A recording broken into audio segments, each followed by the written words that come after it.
Kamu hadapi rasa takut dan ragu dengan tenang. Pernahkah kamu merasa takut mengambil langkah penting dalam hidup karena khawatir gagal? Mungkin itu adalah kesempatan kerja yang sudah lama kamu impikan. Peluang untuk memulai bisnis sendiri atau sekedar mengungkapkan perasaan pada seseorang yang kamu sayangi. Di dalam hati, kamu tahu langkah itu bisa membuka pintu baru. Tapi bayangan kegagalan seakan berdiri di depan, menghalangi. Atau pernahkah kamu meragukan kemampuanmu sendiri sampai akhirnya memilih tidak melakukan apa-apa? Rasa ragu itu begitu halus, kadang tidak terdengar, tapi diam-diam menahanmu di tempat yang sama. Ia membuatmu memikirkan terlalu banyak, bagaimana jika aku tidak cukup baik? Bagaimana jika orang lain mentertawakan? Bagaimana jika semuanya berakhir buruk? Tanpa sadar, kamu tetap berada di zona nyaman, padahal di luar sana ada banyak peluang yang menunggu. Rasa takut dan ragu adalah bagian alami dari hidup. Tidak ada yang bisa benar-benar menghilangkannya, karena mereka akan selalu muncul setiap kali kita menghadapi sesuatu yang belum pasti. Tapi inilah yang diajarkan Stoikisme. Ketenangan bukan datang dari memaksa rasa takut itu pergi, melainkan dari kemampuan untuk menghadapinya dengan pikiran yang jernih, hati yang teguh, dan langkah yang terukur. Hari ini, kita akan membahas 6 cara ala Stoikisme untuk menghadapi rasa takut dan ragu dengan tenang, supaya kamu tetap bisa melangkah maju bahkan ketika hati terasa goyah. Dan membuktikan pada dirimu sendiri bahwa keberanian bukan berarti tidak takut, melainkan tetap bergerak meski rasa takut itu ada. Pertama, sadari bahwa rasa takut adalah bagian dari kehidupan. Para filsuf Stoik seperti Seneca dan Epictetus percaya bahwa rasa takut bukanlah musuh yang harus dimusnahkan, melainkan sinyal alami dari tubuh dan pikiran yang berfungsi melindungi kita. Sama seperti nyeri memberitahu kita bahwa ada bagian tubuh yang terluka, rasa takut memberi tanda bahwa ada resiko yang perlu diwaspadai. Masalahnya bukan pada rasa takut itu sendiri, tetapi pada reaksi kita yang sering berlebihan atau salah menafsirkan sinyal tersebut. Ketika kita menganggap rasa takut sebagai ancaman yang harus dihindari, kita malah membiarkan ketakutan itu mengendalikan hidup kita. Dengan menerima rasa takut sebagai bagian dari pengalaman manusia, kita menurunkan intensitas panik yang biasanya muncul. Dalam Stoikisme, penerimaan ini bukan berarti pasrah tanpa tindakan, melainkan pengakuan bahwa rasa takut akan selalu ada di perjalanan hidup, dan keberanian bukanlah ketiadaan rasa takut, melainkan kemampuan untuk bertindak meski rasa itu hadir.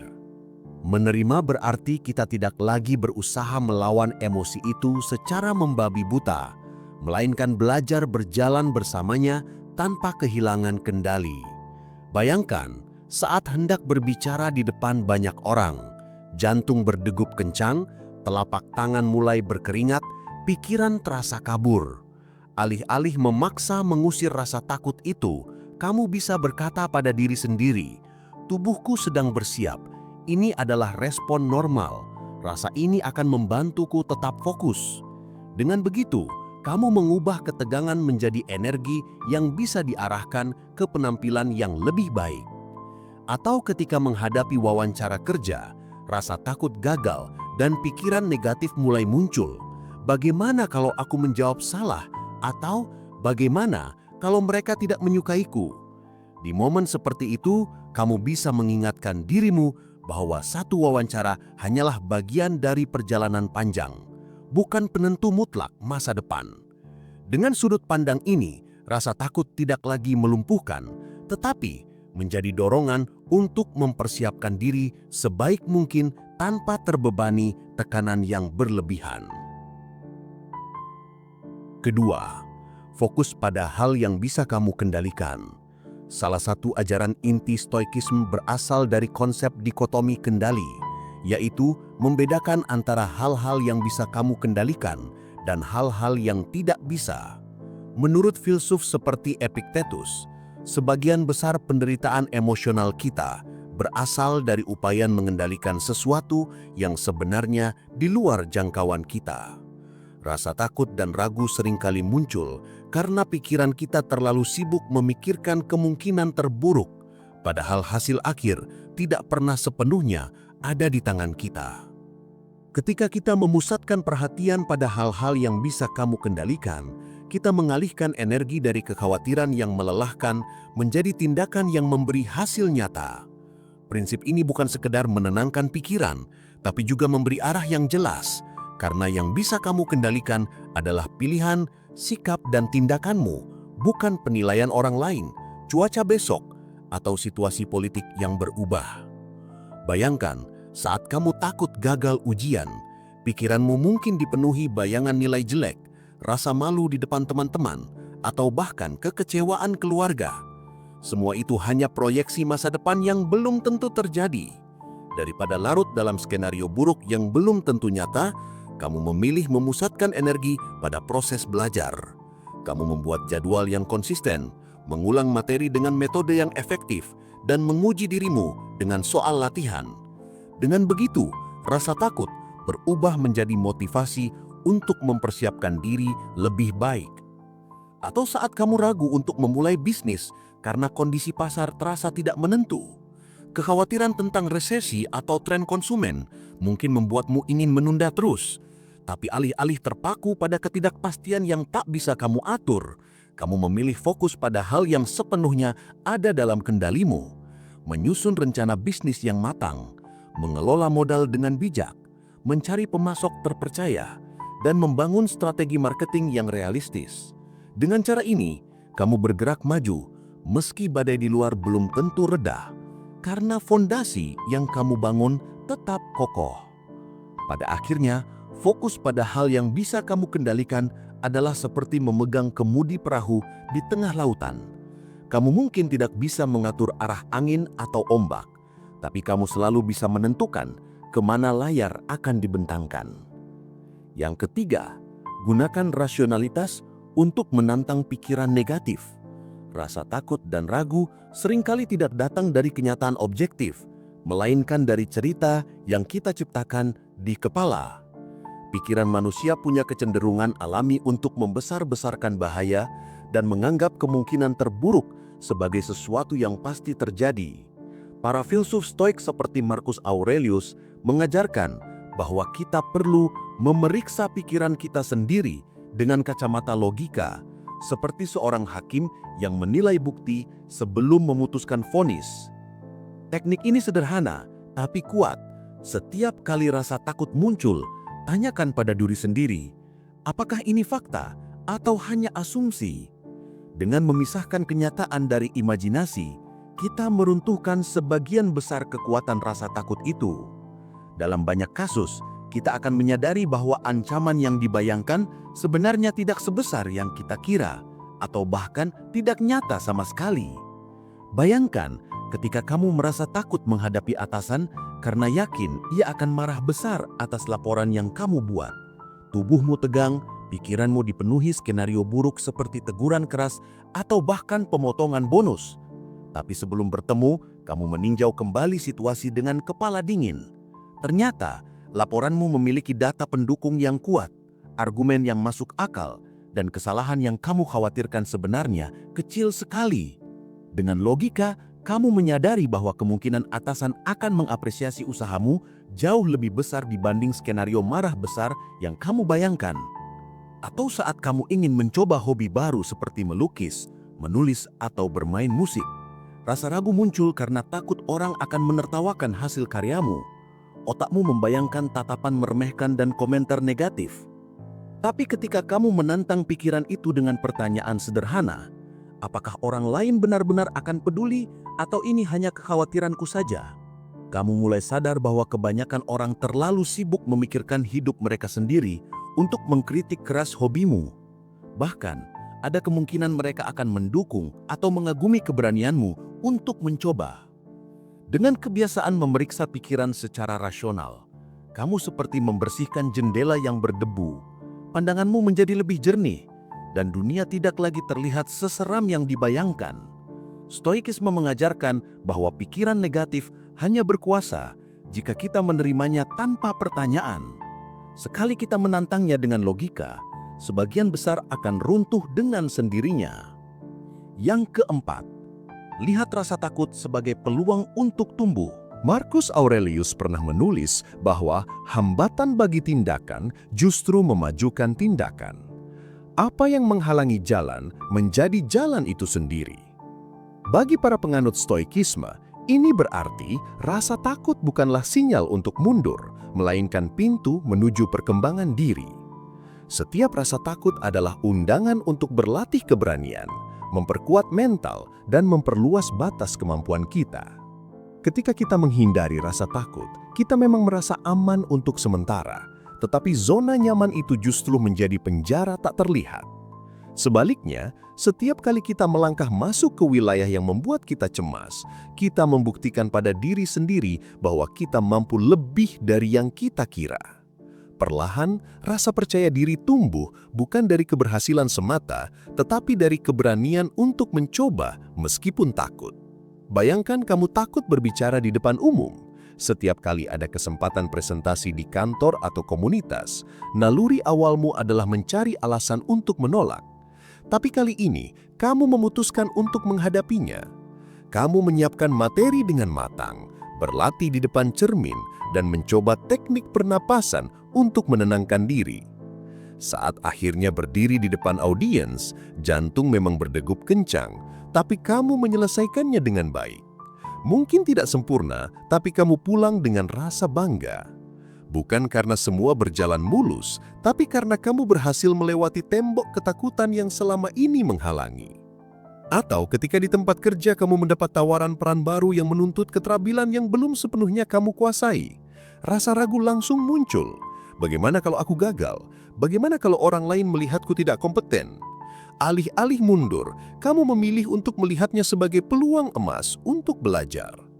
Kamu mulai membaca materi terkait, meminta saran dari rekan berpengalaman, dan menerima bahwa di awal mungkin akan banyak kesalahan. Minggu demi minggu, kamu menemukan bahwa kemampuanmu berkembang lebih cepat daripada yang kamu bayangkan.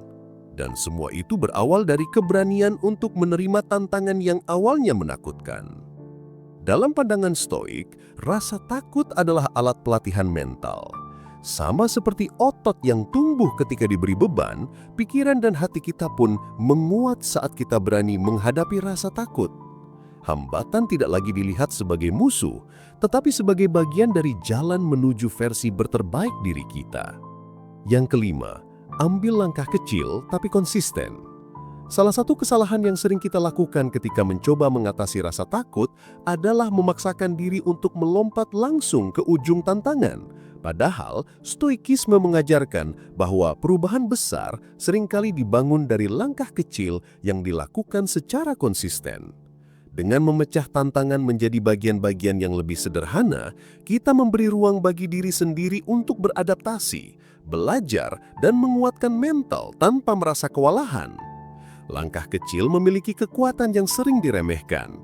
Mereka seperti batu bata yang tampak sederhana, tetapi jika ditata terus-menerus, akan membentuk tembok kokoh yang mampu melindungi kita dari keraguan di masa depan. Selain itu, langkah kecil membuat rasa takut lebih mudah dikelola. Kita tidak lagi berhadapan dengan gunung yang menjulang tinggi, melainkan serangkaian anak tangga yang bisa dinaiki satu persatu. Bayangkan kamu memiliki ketakutan pada air dan ingin belajar berenang. Jika langsung terjun ke kolam dalam, kemungkinan besar rasa panik akan menguasai dan menguatkan keyakinan bahwa air berbahaya. Sebaliknya, kamu mulai dari membasahi kaki di tepi kolam untuk membiasakan diri. Setelah itu, kamu duduk di pinggir sambil menggerakkan kaki di air. Minggu berikutnya, kamu memegang pelampung sambil belajar teknik pernapasan dan mengapung di kolam dangkal. Perlahan, rasa takut berkurang dan percaya diri bertambah, sampai akhirnya kamu bisa berenang bebas di air yang lebih dalam tanpa rasa cemas berlebihan. Atau ketika kamu ragu membuat konten di media sosial karena khawatir dihakimi atau diremehkan, alih-alih langsung membuat video yang kompleks dengan peralatan profesional, kamu memulainya dengan mengunggah foto sederhana atau menulis satu paragraf pendek tentang topik yang kamu sukai. Setelah terbiasa, kamu mulai mencoba video singkat, kemudian memperpanjang durasinya seiring meningkatnya rasa percaya diri. Tanpa sadar, dalam beberapa bulan, kamu sudah menguasai keterampilan mengedit, berbicara di depan kamera, dan membangun audiens yang menghargai keaslianmu. Dalam pandangan Stoik, kemajuan yang stabil lebih berharga daripada keberanian yang meledak. Keberanian itu bisa pudar, tetapi kebiasaan yang dibangun dari langkah kecil akan melekat, membentuk ketangguhan yang tahan lama. Dan setiap langkah, sekecil apapun, adalah bukti bahwa kamu bergerak maju melampaui rasa takut dan ragu yang dulu menahanmu. Yang keenam, terima kemungkinan gagal dan lihat nilainya. Bagi para filsuf Stoik, kegagalan bukanlah musuh, melainkan guru yang menyamar. Mereka percaya bahwa apapun hasil dari sebuah usaha, entah itu sesuai harapan atau tidak, selalu membawa nilai. Seringkali, rasa takut dan ragu muncul bukan karena kita tidak mampu, tetapi karena kita tidak siap menerima kenyataan bahwa sesuatu bisa saja tidak berjalan sesuai rencana. Dengan melatih diri untuk menerima kegagalan, kita melepaskan beban yang membuat langkah terasa berat. Menerima kegagalan bukan berarti pasrah tanpa usaha. Justru, ini berarti kita mengakui bahwa hidup penuh ketidakpastian, dan hasil akhir sering dipengaruhi oleh faktor di luar kontrol kita. Dalam Stoikisme, tugas kita hanyalah memastikan bahwa kita sudah melakukan bagian kita dengan sebaik mungkin. Sisanya, kita serahkan pada takdir atau alam semesta. Pandangan ini membebaskan pikiran dari ketegangan yang tak perlu dan memberi ruang untuk tumbuh. Bayangkan kamu mengikuti lomba menulis dengan penuh semangat. Kamu menghabiskan waktu berminggu-minggu untuk riset, menyusun ide, dan mengedit naskah hingga larut malam. Tapi ketika pengumuman tiba, namamu tidak ada di daftar pemenang. Awalnya kecewa tentu saja. Tapi, kemudian kamu membaca masukan dari juri dan menyadari bahwa ada kelemahan pada alur ceritamu yang pernah kamu sadari. Dari kritik itu, kamu mulai menulis dengan struktur yang lebih kuat, dan di kompetisi berikutnya, karyamu mendapat pujian luar biasa. Atau bayangkan kamu memimpin sebuah proyek di kantor yang awalnya terlihat menjanjikan. Semua rencana telah dibuat dengan matang, namun di tengah jalan, klien membatalkan kerjasama dan seluruh strategi harus dihentikan. Rasa frustasi muncul, tetapi dari proses evaluasi, kamu menemukan celah dalam sistem manajemen waktu tim yang sebelumnya kamu tidak perhatikan. Temuan ini membuatmu menyusun prosedur baru yang lebih efisien, yang akhirnya membantu proyek-proyek selanjutnya berjalan jauh lebih lancar. Dalam pandangan Stoik, kegagalan hanyalah label yang kita berikan pada hasil yang tidak sesuai ekspektasi. Namun, jika kita mau melihat lebih dalam, setiap kegagalan adalah batu loncatan, bukan penghalang menuju versi diri yang lebih bijaksana, terampil, dan tangguh. Dan ketika kita sudah berdamai dengan kemungkinan gagal, rasa takut yang dulu membelenggu akan berkurang, karena kita tahu apapun yang terjadi, kita tetap akan mendapatkan sesuatu yang berharga. Terakhir, sebagai penutup, rasa takut dan ragu adalah bagian tak terpisahkan dari hidup. Mereka akan selalu muncul dalam berbagai bentuk. Entah itu ketika kita hendak mengambil keputusan penting, mencoba hal baru, atau bahkan saat menjalani rutinitas yang tiba-tiba berubah. Namun, keberadaan rasa takut bukanlah tanda bahwa kita lemah, melainkan bukti bahwa kita peduli dengan apa yang akan terjadi. Yang membedakan adalah bagaimana kita memilih meresponsnya. Stoikisme mengajarkan bahwa ketenangan sejati datang ketika kita tidak lagi memandang rasa takut sebagai musuh yang harus dihapuskan, melainkan sebagai guru yang memberi pelajaran berharga. Rasa takut dapat mengajarkan kita untuk lebih mempersiapkan diri, lebih bijak dalam membuat keputusan, dan lebih kuat ketika menghadapi tekanan. Ragu pun bukan berarti kita tidak mampu, tetapi justru menjadi pintu untuk meninjau kembali langkah-langkah kita, memastikan bahwa kita berjalan di arah yang tepat. Bayangkan, berapa banyak kesempatan yang bisa hilang jika kita selalu menunggu sampai rasa takut benar-benar hilang. Dalam kenyataannya, rasa itu mungkin tidak akan pernah hilang sepenuhnya. Tetapi, kabar baiknya, kita tidak perlu menunggu sampai semuanya sempurna untuk memulai. Setiap langkah kecil yang kita ambil di tengah rasa takut adalah bukti keberanian. Dan keberanian, seperti otot, akan semakin kuat setiap kali kita melatihnya. Jadi, bagaimana dengan kamu? Pernahkah kamu menghadapi situasi di mana rasa takut dan ragu begitu kuat, tapi ketika kamu memilih untuk melangkah, hasilnya ternyata tidak seburuk yang kamu bayangkan? Mungkin justru lebih baik, atau bahkan membuka pintu baru yang sebelumnya tidak terlihat. Ceritakan pengalamanmu di kolom komentar, karena siapa tahu kisahmu bisa menjadi penguat bagi seseorang yang saat ini sedang berada di persimpangan jalan, berjuang melawan rasa takutnya sendiri.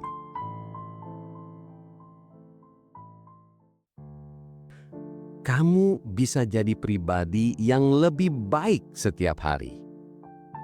Pernahkah kamu merasa hidupmu berjalan begitu saja tanpa perubahan berarti? Rutinitas terasa seperti putaran tanpa ujung. Bangun pagi, bekerja, pulang, lalu tidur, dan keesokan harinya mengulang hal yang sama. Kadang kita berhenti sejenak, menoleh ke belakang, lalu sadar ternyata tidak banyak yang berkembang. Mimpi yang dulu kita pikir akan segera terwujud masih tertahan di kepala. Kebiasaan buruk yang ingin kita tinggalkan masih ada, dan kita merasa waktu berjalan lebih cepat daripada langkah kita. Padahal, menjadi pribadi yang lebih baik tidak selalu berarti membuat lompatan besar atau menunggu momen ajaib yang mengubah segalanya. Lebih sering, perubahan sejati justru terjadi lewat langkah-langkah kecil yang konsisten, kebiasaan yang dibentuk dengan sabar, dan pola pikir yang dilatih setiap hari. Sedikit demi sedikit, hari demi hari. Para filsuf Stoik seperti Marcus Aurelius, Seneca, dan Epictetus memahami hal ini berabad-abad lalu. Mereka percaya bahwa kemajuan sejati datang bukan dari menguasai dunia, melainkan dari menguasai diri sendiri, mengendalikan pikiran, emosi, dan tindakan kita. Mereka mengajarkan bahwa setiap hari adalah halaman kosong yang bisa kita isi dengan belajar, berbuat baik, memperbaiki kesalahan, dan hidup dengan tujuan. Yang kamu butuhkan bukan keajaiban, tapi arah yang jelas dan keberanian untuk memulai, sekecil apapun langkah itu. Karena jika kamu mau, hari ini bisa jadi titik awal perubahan yang selama ini kamu cari. Pertama, fokus pada hal yang bisa kamu kendalikan. Salah satu pelajaran inti dalam Stoikisme adalah membedakan antara hal yang berada dalam kendali kita dan hal yang berada di luar kendali kita. Epictetus, seorang filsuf Stoik terkenal, pernah berkata, "Beberapa hal berada dalam kendali kita dan beberapa tidak."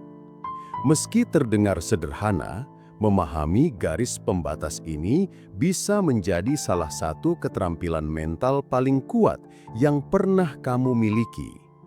Masalahnya, kita sering terjebak menghabiskan energi untuk hal-hal yang sepenuhnya di luar jangkauan kita. Pendapat orang lain tentang kita, kondisi ekonomi global, cuaca yang mengacaukan rencana, atau hasil akhir dari sebuah upaya yang sudah kita lakukan. Akibatnya, kita bukan hanya kelelahan, tapi juga frustrasi karena merasa tidak pernah punya kendali penuh atas hidup. Padahal, Stoikisme mengajarkan bahwa kebahagiaan sejati justru lahir ketika kita memusatkan perhatian pada apa yang memang bisa kita atur. Pikiran kita, sikap kita, dan tindakan kita hari ini. Dengan mengalihkan fokus ke lingkup kendali kita sendiri, kita membebaskan diri dari beban mental yang tidak perlu. Misalnya, daripada mengeluh karena rekan kerja tidak kooperatif, kamu bisa memilih untuk tetap menjaga profesionalisme, menyelesaikan tugas dengan standar terbaikmu, dan memastikan komunikasi tetap jelas. Atau ketika cuaca buruk membatalkan acara penting, alih-alih marah sepanjang hari, kamu menggunakannya sebagai kesempatan untuk beristirahat atau mengerjakan hal lain yang sebelumnya tertunda. Ketika kamu membiasakan diri untuk memilah hal yang bisa dan tidak bisa dikendalikan, hidup menjadi terasa lebih ringan.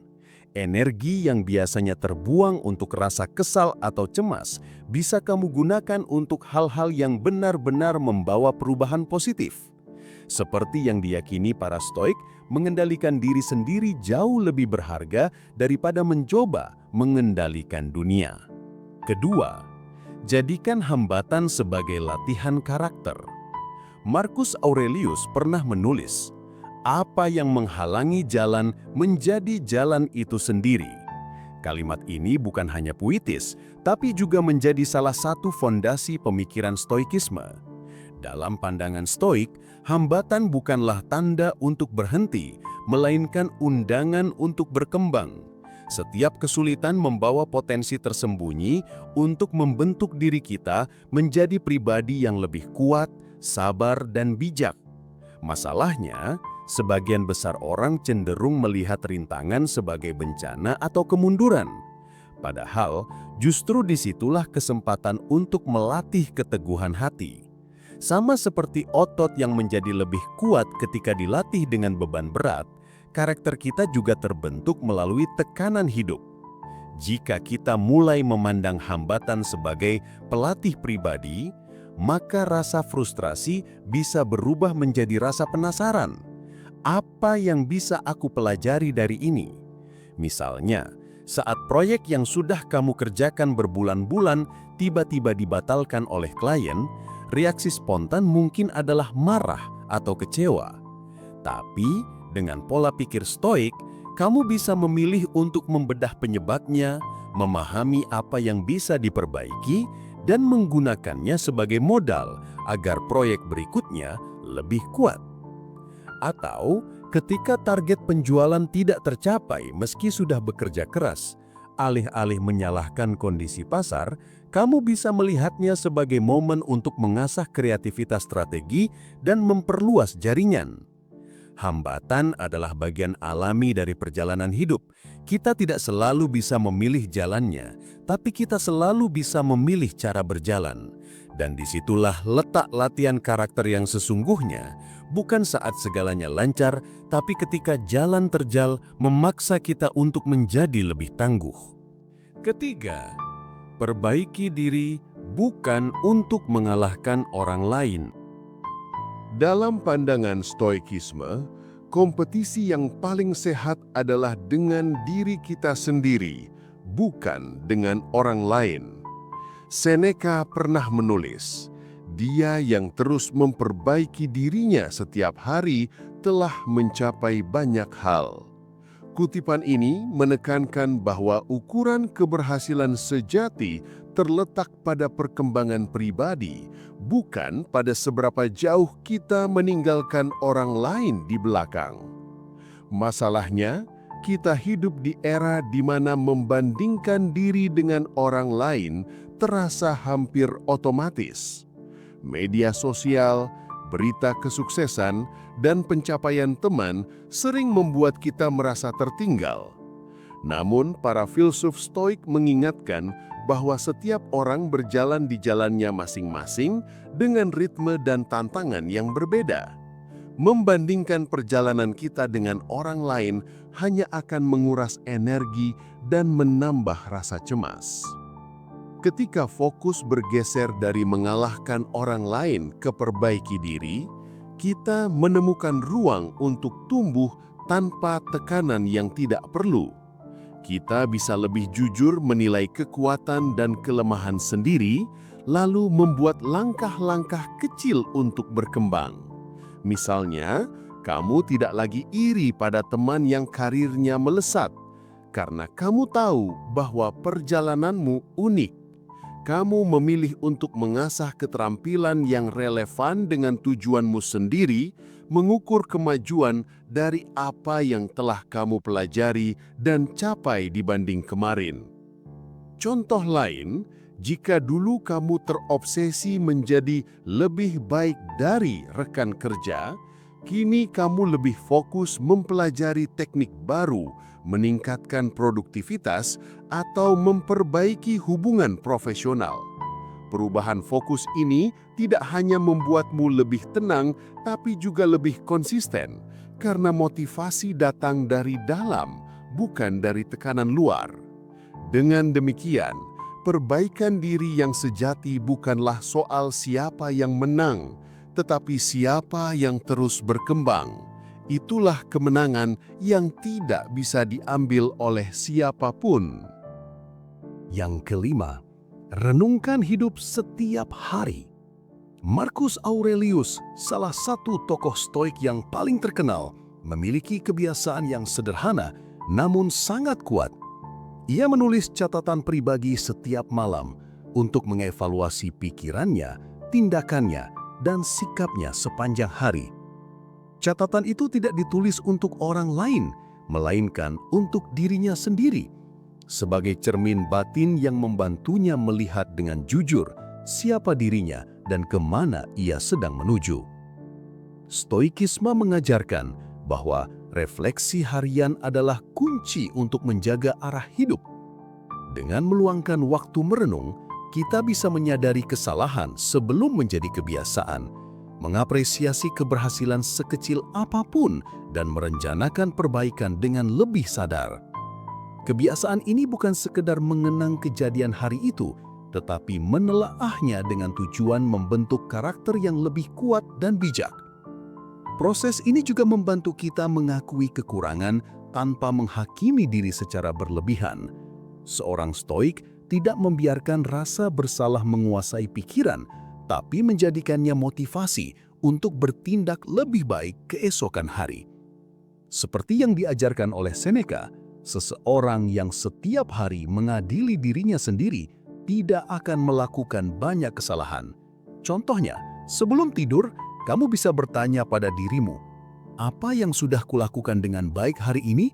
Apa yang bisa kulakukan lebih baik besok? Dari pertanyaan sederhana itu, kamu mungkin menyadari bahwa hari ini kamu berhasil mengendalikan emosi saat ada masalah di kantor, tapi kamu juga lalai dalam menjaga kesehatan karena lupa makan tepat waktu. Dengan kesadaran itu, kamu dapat membuat rencana kecil untuk memperbaiki kekurangan dan mempertahankan hal baik yang sudah dilakukan. Refleksi harian tidak memerlukan waktu lama, 5 hingga 10 menit sudah cukup, tetapi manfaatnya bisa membentuk pola pikir yang lebih bijak, tenang, dan terarah.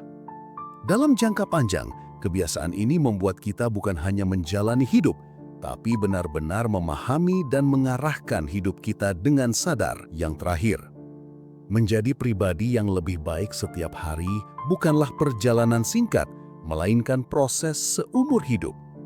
Stoikisme mengajarkan bahwa kemajuan tidak diukur dari seberapa cepat kita mencapai tujuan, tetapi dari seberapa konsisten kita melangkah, bahkan di tengah hambatan dan ketidakpastian.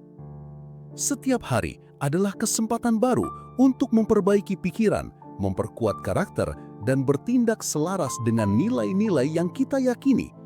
Kita mungkin tidak selalu melihat hasilnya secara instan, tetapi seperti tetesan air yang perlahan mengikis batu, tindakan kecil yang terus diulang akan membentuk diri kita menjadi lebih kuat, lebih tenang, dan lebih bijak. Seperti kata Marcus Aurelius, Hidup kita adalah apa yang pikiran kita buat darinya. Maka, kendalikan pikiranmu, perbaiki sikapmu, dan biarkan dirimu tumbuh sedikit demi sedikit setiap hari.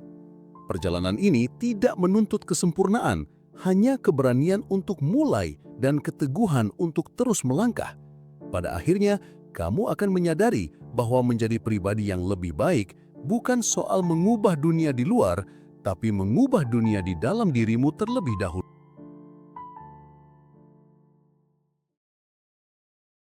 Hakikat cinta sejati ada pada apresiasi, bukan pada kepemilikan. Pernahkah kamu merasa takut kehilangan seseorang yang kamu cintai? Seolah-olah tanpa dia, hidupmu akan runtuh, dan semua yang kamu bangun bersama tiba-tiba hilang begitu saja? Rasa takut itu seringkali begitu kuat, sampai-sampai kita merasa terikat, bahkan terbelenggu oleh bayangan akan kehilangan. Jika iya, mungkin itu karena selama ini kita salah memahami makna cinta. Kita tumbuh dalam pandangan bahwa cinta adalah tentang kepemilikan. Kita terbiasa menganggap pasangan sebagai milik kita, sesuatu yang harus dijaga seolah-olah dia adalah barang berharga yang bisa kita simpan selamanya. Kita ingin menggenggamnya erat, mengawasinya, bahkan terkadang tanpa sadar mencoba mengendalikan kehidupannya. Namun, yang sering kita lupakan adalah bahwa manusia bukanlah benda dan cinta bukanlah kontrak kepemilikan. Maka tidak heran ketika hubungan berakhir, ketika seseorang memilih pergi, atau bahkan ketika hidup memisahkan kita, rasa sakit yang muncul begitu menghancurkan. Kita merasa dikhianati, ditinggalkan, seakan kehilangan bagian dari diri kita sendiri. Hati kita kosong, pikiran kita kacau, dan hidup seolah kehilangan arah. Semua itu terjadi karena kita melekat terlalu dalam, karena kita percaya bahwa kita benar-benar memiliki seseorang. Tetapi, filsafat Stoikisme mengajarkan sesuatu yang berbeda, sebuah cara pandang yang mungkin terdengar asing, tetapi begitu membebaskan. Para filsuf Stoik mengatakan bahwa cinta sejati bukanlah tentang kepemilikan, melainkan tentang apresiasi. Bahwa orang yang kita cintai bukanlah sesuatu yang bisa kita miliki, melainkan seseorang yang kehadirannya patut disyukuri. Dalam Stoikisme, ada sebuah kebenaran yang seringkali sulit kita terima. Tidak ada satupun di dunia ini yang benar-benar menjadi milik kita, kecuali pikiran, sikap, dan cara kita merespons kehidupan. Segala sesuatu di luar kendali kita, kekayaan, jabatan, kesehatan, bahkan orang-orang yang kita cintai, hanyalah titipan yang sifatnya sementara. Mereka bisa hadir dalam hidup kita, memberi warna, memberi kebahagiaan, tapi pada akhirnya, mereka tetap berada di luar genggaman mutlak kita. Epictetus, salah satu filsuf Stoik terbesar, pernah memberikan pengingat yang tajam. Ia berkata bahwa ketika engkau mencium anakmu, pasanganmu, atau orang yang engkau cintai, sadari dalam hatimu bahwa mereka adalah manusia fana. Mereka tidak pernah benar-benar menjadi milikmu, karena suatu hari, dengan cara apapun, mereka bisa pergi, entah karena waktu yang merenggut, keadaan yang berubah, atau keputusan yang berbeda. Sekilas, pesan ini terdengar keras, bahkan dingin. Namun sesungguhnya, di balik ketegasan itu, terdapat sebuah kebijaksanaan yang membebaskan jiwa. Kita diajak untuk berhenti melekat pada anggapan bahwa cinta berarti kepemilikan. Pasangan bukan benda yang bisa kita kuasai, bukan properti yang bisa kita kunci, bukan hak milik yang bisa kita simpan selamanya. Mereka adalah manusia bebas dengan kehendak dan jalannya sendiri. Dan justru karena itu, keberadaan mereka di samping kita hari ini adalah sesuatu yang luar biasa berharga. Stoikisme mengajarkan kita untuk tidak mengikat cinta dengan rantai kepemilikan, tetapi untuk memandangnya sebagai hadiah, sebuah anugerah yang hadir saat ini, yang bisa kita nikmati, syukuri, dan apresiasi. Masalahnya, kita sering menaruh cinta dalam bingkai kepemilikan. Kita ingin pasangan selalu ada untuk kita, selalu sama seperti hari pertama bertemu, selalu mengikuti keinginan kita. Dari sana lahir ketakutan, takut kehilangan, takut ditinggalkan, takut digantikan. Dan dari ketakutan itu lahir pula kecemburuan, rasa curiga, hingga keinginan untuk mengendalikan orang lain. Alih-alih memberi kebahagiaan, cinta dalam bingkai kepemilikan justru menumbuhkan penderitaan. Kita mencintai bukan karena kita bersyukur, melainkan karena kita takut. Namun Stoikisme menawarkan sudut pandang yang menenangkan. Bayangkan jika setiap hari kita berkata pada diri sendiri, aku tidak memiliki dia, dia adalah pribadi yang bebas, dengan kehidupannya sendiri, tetapi hari ini dia memilih untuk ada di sisiku, dan untuk itu aku bersyukur. Cara pandang sederhana ini bisa mengubah segalanya. Rasa takut kehilangan akan berkurang karena kita menyadari sejak awal bahwa tidak ada yang benar-benar bisa kita miliki. Kecemburuan pun berangsur mereda karena kita tahu cinta bukan soal mengikat, melainkan soal menghargai. Dengan sikap ini, cinta menjadi lebih sehat. Ia tidak lagi lahir dari rasa takut, tetapi dari rasa syukur. Ia tidak lagi berbicara tentang kontrol, tetapi tentang kebebasan. Kita tidak lagi sibuk menjaga agar cinta tidak pergi, tetapi sibuk merawat dan mengapresiasi agar cinta tetap hidup. Cinta semacam ini tidak mengekang, tetapi justru melegakan, tidak melelahkan, tetapi menenangkan. Dan inilah yang membuat stoikisme begitu relevan dalam urusan hati. Ia mengingatkan kita bahwa cinta sejati bukan tentang siapa yang berhasil kita pertahankan selamanya, melainkan tentang seberapa dalam kita bisa menghargai kehadiran seseorang selagi mereka masih ada. Karena pada akhirnya segalanya akan kembali pada waktu. Pasangan, keluarga, bahkan kita sendiri, semuanya akan pergi pada saatnya. Dan ketika hari itu tiba, kita bisa menghadapinya bukan dengan penyesalan, melainkan dengan rasa syukur bahwa kita pernah merasakan cinta itu meski hanya untuk sementara. Seneca, filsuf stoik lainnya, pernah mengatakan bahwa cinta sejati lahir bukan dari hasrat untuk memiliki, melainkan dari keinginan untuk mengagumi kebajikan. Sebuah kalimat sederhana, namun penuh makna. Karena ketika kita mencintai seseorang, apa sebenarnya yang kita cintai? Apakah kita hanya mencintai wajahnya yang menawan, suaranya yang menenangkan, atau kehadirannya yang membuat kita merasa lenggap? Semua itu indah, tetapi fana. Wajah akan menua, suara bisa meredup, dan kehadiran bisa hilang kapan saja. Jika cinta kita hanya bertumpu pada hal-hal itu, maka cinta tersebut rapuh, mudah runtuh ketika perubahan datang. Tetapi jika cinta lahir dari kekaguman terhadap kebajikan, kejujuran, kebaikan hati, keberanian, kesetiaan, kebijaksanaan, maka cinta itu berdiri di atas fondasi yang jauh lebih kokoh. Karena kebajikan adalah sesuatu yang bisa terus tumbuh, yang nilainya melampaui waktu. Dengan dasar ini, cinta tidak lagi menjadi rantai yang mengekang, melainkan ruang yang memerdekakan. Kita mencintai bukan untuk mengikat, tetapi untuk menghargai. Kita tidak lagi menuntut pasangan untuk selalu sesuai dengan bayangan ideal kita, tetapi kita bersyukur atas kebaikan yang ia hadirkan dalam hidup kita, sekecil apapun itu. Bayangkan jika semua hubungan dibangun di atas dasar ini, hubungan suami istri yang saling menghormati, bukan saling menguasai. Hubungan orang tua dan anak yang saling menguatkan, bukan saling menuntut. Hubungan persahabatan yang bertahan bukan karena kepentingan, melainkan karena saling mengagumi karakter masing-masing. Dalam hubungan semacam itu, cinta tidak lagi terasa menekan, tetapi justru menenangkan. Tidak lagi menjadi beban, melainkan menjadi sumber energi. Bukankah itu jauh lebih indah? Bayangkan dua orang yang saling mencintai, bukan karena mereka takut kehilangan satu sama lain, tetapi karena mereka benar-benar bersyukur atas keberadaan masing-masing. Tidak ada cemburu yang membakar, tidak ada rasa memiliki yang menyesapkan, hanya ada kesadaran bahwa setiap hari bersama adalah anugerah. Mereka tetap bisa berkata, "Aku mencintaimu bukan karena aku ingin menguasaimu, tetapi karena aku kagum dengan siapa dirimu." Itulah cinta sejati menurut stoikisme. Cinta yang bebas, bebas dari belenggu keterikatan semu, bebas dari ketakutan kehilangan, bebas dari keinginan untuk menguasai. Cinta semacam ini tidak membuat kita bergantung, tetapi justru membuat kita tumbuh. Ia memberi ruang untuk bernafas, untuk berkembang, untuk menjadi versi terbaik dari diri kita sendiri bersama orang yang kita cintai. Pada akhirnya, cinta sejati adalah cinta yang tidak lahir dari rasa memiliki, tetapi dari rasa syukur. Syukur karena kita diberi kesempatan untuk mengenal, untuk bersama, dan untuk belajar dari kebajikan yang ditunjukkan oleh orang lain. Dan ketika kita mulai memandang cinta dari kacamata ini, kita akan menyadari kehilangan bukan nas akhir dari segalanya, melainkan bagian dari alur kehidupan yang memang seharusnya kita terima. Yang terpenting bukan berapa lama kita memiliki, melainkan seberapa tulus kita menghargai selagi ada. Jadi, mulai hari ini, cintailah tanpa rasa memiliki. Hargai setiap momen bersama orang yang kamu sayangi, karena itu adalah hadiah, bukan had.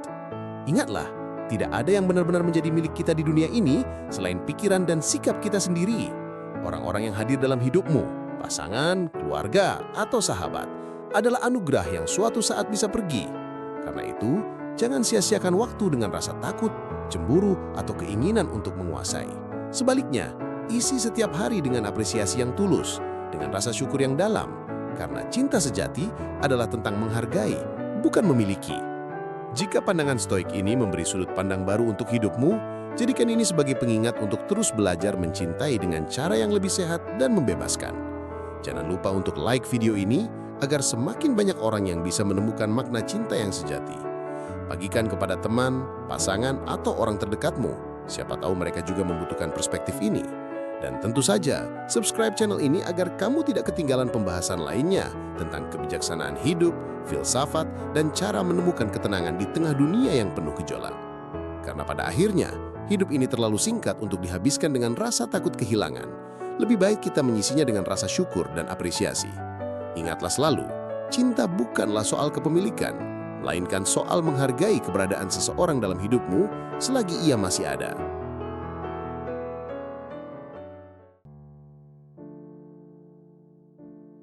Pernahkah kamu merasa terjebak dalam labirin pikiranmu sendiri? Seperti berada di sebuah ruangan gelap tanpa pintu keluar, di mana satu pikiran terus berputar, berulang-ulang, tanpa henti. Kamu memikirkan sebuah masalah begitu lama, memutar ulang kemungkinan demi kemungkinan, tapi ujungnya hanya kelelahan tanpa ada jawaban pasti. Itulah yang disebut overthinking, musuh halus yang seringkali tidak kita sadari, namun perlahan menggerogoti ketenangan hidup kita. Overthinking membuat kita mencemaskan hal-hal yang bahkan belum tentu terjadi. Kita memikirkan apakah orang lain menyukai kita, bagaimana hasil dari suatu keputusan, atau membayangkan skenario buruk yang mungkin saja tidak akan pernah nyata. Semakin kita berpikir, semakin dalam kita tenggelam. Bukannya menemukan solusi, justru kita kehilangan energi, tidur terganggu, bahkan merasa semakin jauh dari rasa damai yang kita cari. Dalam psikologi, fenomena ini dikenal dengan istilah rumination, pikiran yang terjebak dalam lingkaran tanpa arah. Penelitian menunjukkan bahwa kebiasaan ini bukan hanya mengganggu kesehatan mental, tetapi juga mempengaruhi fisik, meningkatkan risiko stres kronis, mengacaukan pola tidur hingga menyebabkan insomnia, menurunkan daya tahan tubuh, bahkan memperburuk kondisi kesehatan yang sudah ada. Singkatnya, overthinking adalah racun halus yang perlahan tapi pasti menggerogoti hidup kita. Pertanyaannya adalah, apakah kita harus pasrah hidup dalam lingkaran itu? Apakah tidak ada jalan keluar dari jerat pikiran yang tak pernah berhenti berputar? Jawabannya, tentu ada. Kita memang tidak bisa sepenuhnya menghentikan pikiran, karena berpikir adalah bagian dari diri manusia. Namun, kita bisa belajar mengelola arah dan intensitasnya.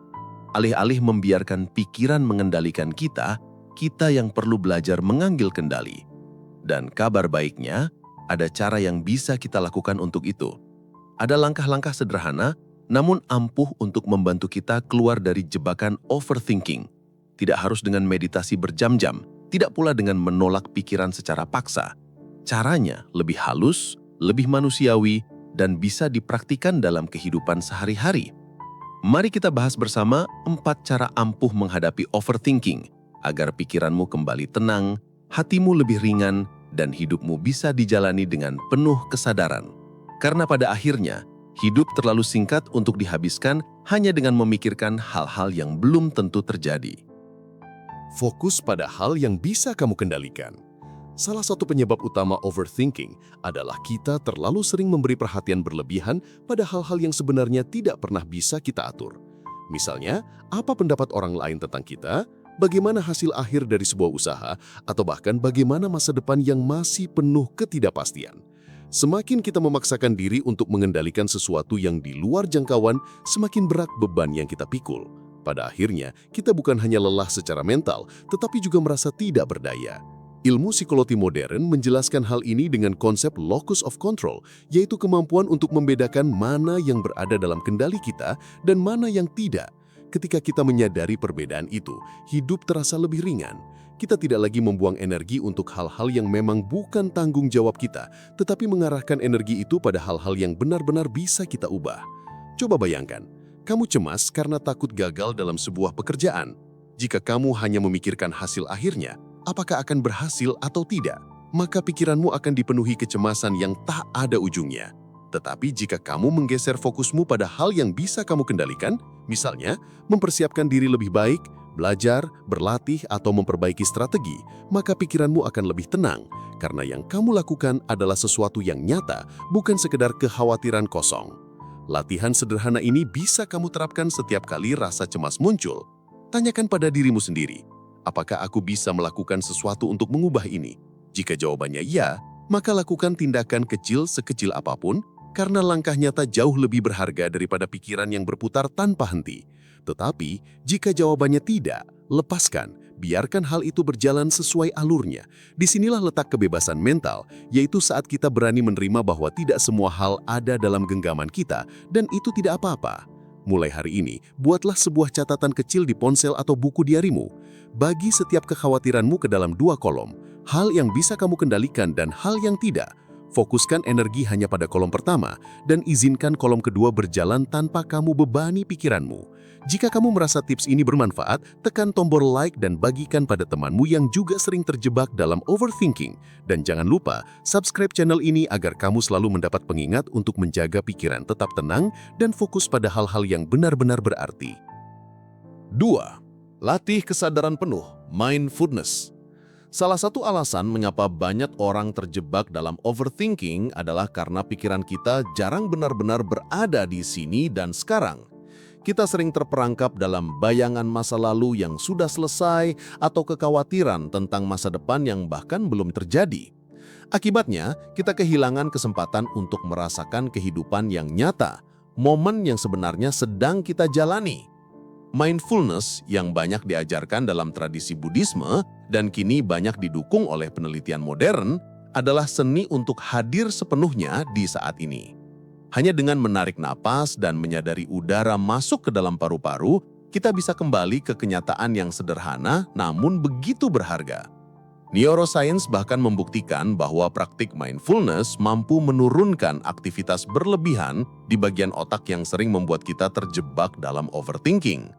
Cobalah langkah kecil ini. Tarik napas dalam, hembuskan perlahan, lalu sadari apa yang ada di sekitarmu. Rasakan suara, cahaya, bahkan aroma yang hadir saat ini. Biarkan dirimu kembali pada realitas murni tanpa harus terbebani oleh andai atau nanti. Dengan begitu, pikiranmu berhenti berlari dan ketenangan perlahan hadir. Mulailah dengan melatih mindfulness hanya 5 menit setiap hari. Duduk dengan tenang, tarik napas, dan fokuslah pada momen yang ada. Jika kamu merasa tips ini bermanfaat, jangan lupa klik like, bagikan pada temanmu yang sering overthinking, dan subscribe agar kamu tidak ketinggalan panduan sederhana lainnya untuk menemukan ketenangan batin di tengah hidup yang penuh tekanan. 3. Keluarkan pikiran dari kepala, menulis atau bicara. Salah satu alasan mengapa overthinking terasa begitu melelahkan adalah karena kita membiarkan otak menampung terlalu banyak hal sekaligus. Semakin lama kita menyimpannya, semakin penuh kepala kita, dan pikiran itu mulai terasa menekan dari dalam. Solusinya seringkali lebih sederhana dari yang kita kira. Keluarkan isi kepalamu. Psikologi modern menyarankan teknik journaling, menuliskan semua yang ada di pikiran tanpa harus rapi, indah, atau bahkan masuk akal. Biarkan kata-kata mengalir ke kertas dan perlahan kamu akan merasa lebih lega. Dengan menulis, otakmu berhenti bekerja sendirian menanggung semua beban. Cara lain yang juga efektif adalah berbicara dengan seseorang yang kamu percaya.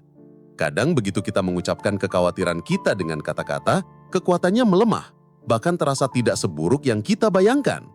Ingatlah ini, pikiran yang dibiarkan diam di kepala akan membesar, tetapi pikiran yang dituliskan atau dibicarakan akan mengecil. Memberinya ruang di luar dirimu adalah langkah awal untuk mendapatkan kembali ketenangan. Jadi cobalah malam ini, tuliskan isi kepalamu sebelum tidur, atau telepon sahabat yang bisa mendengarkanmu tanpa menghakimi. Jika tips ini membantu, jangan lupa klik like, bagikan ke orang terdekat yang sering terjebak overthinking, dan subscribe untuk lebih banyak insight praktis agar pikiranmu tetap sehat dan hidupmu lebih ringan. 4. Hadapi kemungkinan buruk, jangan lari. Salah satu akar terbesar dari overthinking adalah rasa takut terhadap hal-hal yang belum terjadi. Kita membayangkan skenario buruk, lalu berusaha keras menolaknya, seakan-akan dengan begitu kita bisa mengusirnya dari pikiran. Namun, yang sering terjadi justru sebaliknya. Semakin kita melawan, semakin bayangan itu tumbuh kuat dan menghantui kita. Dalam psikologi klinis, ada sebuah metode yang disebut exposure therapy, yaitu berani menghadapi ketakutan sedikit demi sedikit, alih-alih selalu lari darinya. Aneh memang, tetapi justru ketika kita menatap kemungkinan terburuk secara jujur, ketakutan itu mulai kehilangan kekuatannya. Karena saat kita berani berkata, kalaupun hal itu terjadi, aku masih bisa bertahan, kita menemukan bahwa yang kita takuti sebenarnya tidak sebesar yang dibayangkan. Cobalah tanyakan pada dirimu, apa hal terburuk yang bisa terjadi? Dan jika itu terjadi, apakah aku masih bisa hidup? Masih bisa belajar? Masih bisa bangkit? Hampir selalu jawabannya ya. Dan disitulah letak kebebasan mental, bukan dengan menolak ketakutan, tetapi dengan menerima kemungkinan bahwa kita cukup kuat untuk menghadapinya. Jadi, lain kali ketika pikiranmu mulai dikejar-kejar skenario buruk, jangan langsung lari. Hadapi, tanyakan, dan terima. Kamu akan terkejut betapa ringan rasanya ketika menyadari bahwa kamu mampu bertahan apapun yang terjadi. Jika menurutmu pesan ini bermanfaat, bagikan kepada teman atau orang terdekatmu yang sering terjebak overthinking. Siapa tahu ini bisa membantu mereka juga. Penutup. Overthinking adalah pencuri ketenangan. Ia membuat kita terjebak dalam lingkaran pikiran tanpa henti, seakan kita berlari tanpa garis akhir. Namun, kabar baiknya, kita selalu punya pilihan. Dengan 4 langkah sederhana ini, fokus pada hal yang bisa kita kendalikan, hadir di momen kini, mengeluarkan pikiran dari kepala, dan berani menghadapi kemungkinan buruk, kita bisa mulai membebaskan diri dari jeratannya sedikit demi sedikit. Ingat, hidup ini singkat. Jangan habiskan waktumu hanya dengan mengulang-ulang hal yang belum tentu terjadi. Isi hari-harimu dengan keberanian, kesadaran, dan rasa syukur. Karena pada akhirnya, kebahagiaan sejati tidak datang dari memikirkan segalanya, melainkan dari kemampuan menerima hidup apa adanya, sambil tetap melakukan yang terbaik dengan apa yang kita punya hari ini. Jika pesan ini bermanfaat untukmu, jangan lupa klik like dan bagikan kepada teman-temanmu yang mungkin sedang terjebak dalam overthinking. Dan tentu saja, tekan tombol subscribe agar kamu tidak ketinggalan konten lain seputar motivasi, psikologi, dan cara menemukan ketenangan di tengah hiruk-pikuk kehidupan. Bersama, kita belajar untuk hidup lebih tenang, lebih bijak, dan lebih bebas dari beban pikiran.